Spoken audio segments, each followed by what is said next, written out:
Grand health alliance Gwadar کا احتجاج 15ویں روز میں داخل ہو گیا۔ میر عبدالغفور کلمتی ٹیچنگ ہسپتال میں grand health alliance Pakistan paramedical staff ایسوسی ایشن کے ضلعی صدر حاجی قادر جان بلوچ نے خطاب کرتے ہوئے کہا کہ پورے بلوچستان کے ہیلتھ ڈپارٹمنٹ کے امپلائیز گزشتہ 15 دنوں سے ٹوکن ہڑتال پر ہیں۔ گرینڈ ہیلتھ الائنس بلوچستان نے حکومت بلوچستان کو اپنے مطالبات کی منظوری کے لیے چارٹر آف ڈیمانڈ بھی پیش کی ہے۔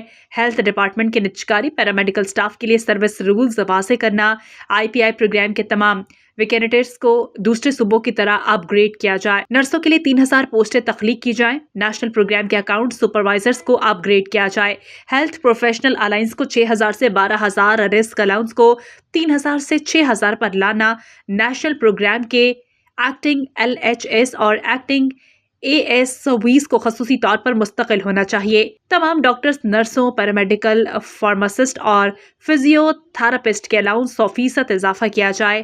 الائیڈ ہیلتھ سائنسز اور پیرامیڈیکل سٹاف کے لیے نئی آسامیاں پیدا کی جائیں، ایسے مطالبات شامل ہیں۔